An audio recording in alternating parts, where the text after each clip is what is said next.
Now, there are lots of spiritual gifts inventories that are around. You likely could find some of those with a quick search on the internet and pulling up a spiritual gifts inventory. And I think many of those can be helpful. I'd encourage you not to use an assessment in isolation, but to use it within the context of the community in which you live and serve. In other words, as you take an assessment, it's good not just for you to take an assessment and say, hey, here are my top gifts. It's done. It's final. No, it's taking an assessment, reflecting on it, and then having engagement with those who know you best within the context of your faith community, your church community, your small group. Having people speak into your life as to what they see as your spiritual gifts as well.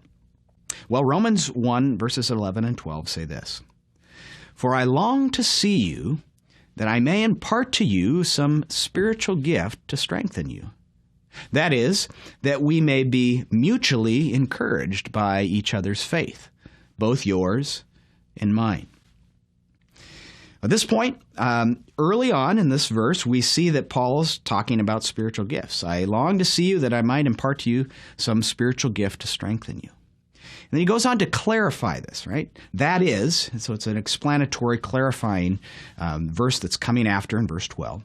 That is, that we may be mutually encouraged by each other's faith, both yours and mine.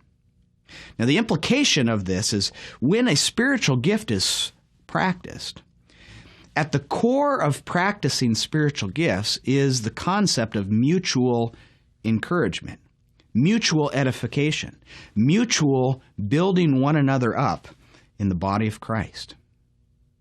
So the simple question in discerning what a spiritual gift is, yes, spiritual gift inventories could be helpful, but there is a more basic approach.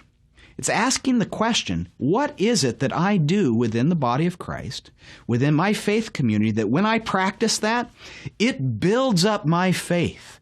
It builds up my love for Christ, and it is encouraging to me as I practice that gift. That's the first question. Second of all, and equal to that, is as I practice this gift, what is it that builds up those around me? Helps those around me love Jesus more. Helps those around me be built up and encouraged in their faith.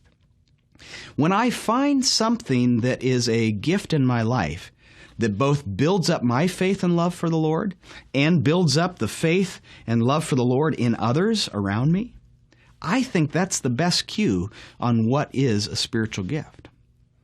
Now, you can't answer those questions in isolation. You can't answer those questions by simply living in a sphere of your own world. You have to answer those questions in the context of biblical community. That's why other passages, such as the verse in Hebrews that says, "Do not forsake or neglect the meeting together," is so important when we're talking about practicing our gifts within the body of Christ.